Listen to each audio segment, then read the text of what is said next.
Hi, my name is Annie, and welcome to the Walking Word, where we go through the Holy Scriptures, the Holy Bible, in a year as part of discipling. We read a minimum of 5 chapters a day in order to be able to complete the Bible. Today we are reading from the book of Exodus. We're still in the book of Exodus, and now we're in chapter 36. Remember, the previous instructions were about how to build the Ark of the Covenant, all the things that will be needed, a call out for materials from the Israelites. And now God speaks further about Bezalel.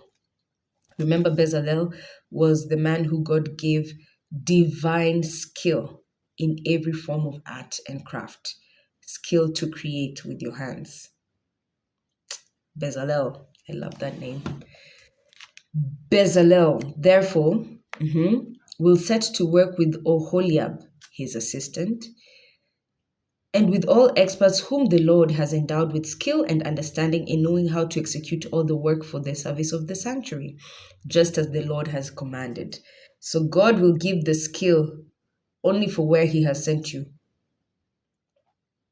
Moses then called Bezalel and Oholiab and all the other experts whom the Lord had endowed with skill, men whose hearts moved them to come and take part in the work. So their hearts were already ready to work for God, okay? They received from Moses all the contributions from the Israelites, all the contributions that the Israelites had brought for establishing the service of the sanctuary.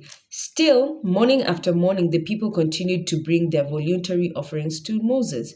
Thereupon, the experts who were executing the various kinds of work for the sanctuary all left the work they were doing and told Moses, "The people are bringing much more than is needed to carry out the work which the Lord has commanded us to do." Moses therefore ordered a proclamation to be made throughout the camp. "Let neither man nor woman make any more contributions for the sanctuary." Hey, we've had enough. Thanks for the offerings you've given. It's enough. Ministry 101. When it's enough, just take what you need. Anywho, so the people stopped bringing their offerings. There was already enough at hand. In fact, more than enough to complete the work to be done. So the Israelites were generous, in giving unto the Lord the tent cloth and coverings.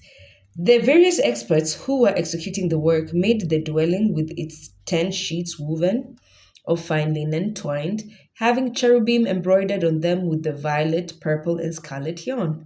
The length of each sheet was 28 cubits and width 4 cubits. All the sheets were of the same size.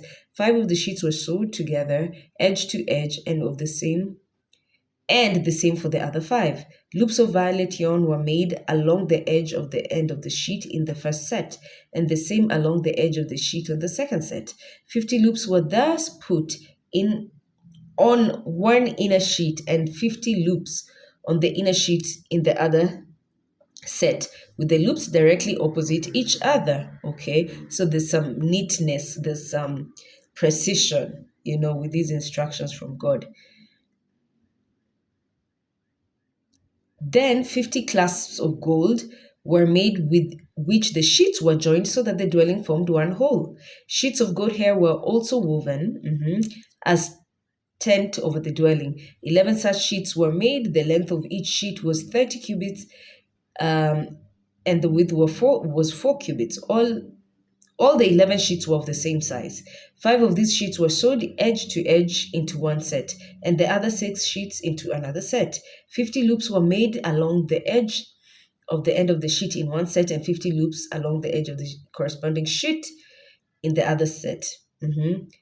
50 bronze clasps were made with which the tent was joined, so that it formed one whole. A covering for the tent was made of ram skins, dyed red, and above that a covering of tahash skins.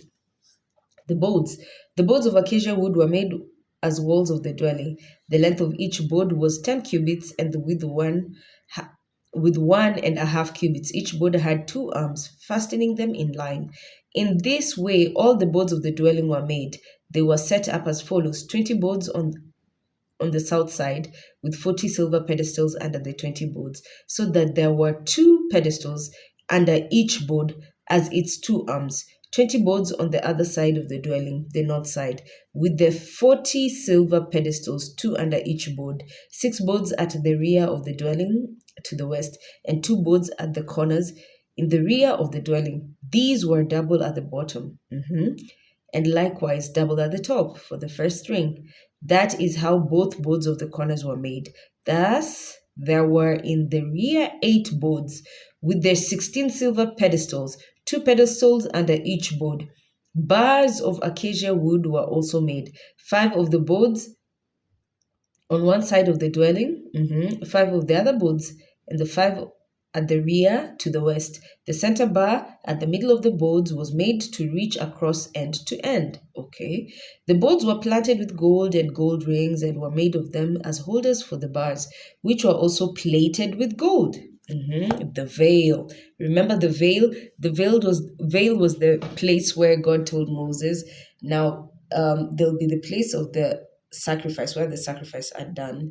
It will be the holy place, but there'll be a veil which will separate it from the holies of holies, and that's where the tablets will be kept, the ark itself. Yeah, the veil was woven of violet, purple, and scarlet yarn, and of fine linen twined, with cherubim embroidered on it.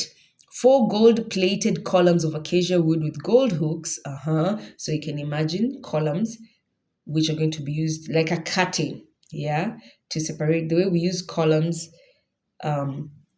to put up barriers or a curtain. Okay, 4 gold-plated columns of acacia wood with gold hooks were made for it, and 4 silver pedestals were cast for them. The curtain for the entrance of the tent was made of violet, purple, and scarlet yarn, and with fine linen twined, woven in a variegated manner. Remember, we said variegated is God allowing you to use your own pizzazz, so to speak, your own creativity that He gifted you, FYI. Its 5 columns, with their hooks as well as their capitals and burns, were plated with gold. The 5 pedestals were of bronze. We continue about the Ark of the Covenant, and all this we're seeing unfold from Bezalel and his assistant, Oholiab, and as they're teaching the other experts how to execute all this. We continue in chapter 37.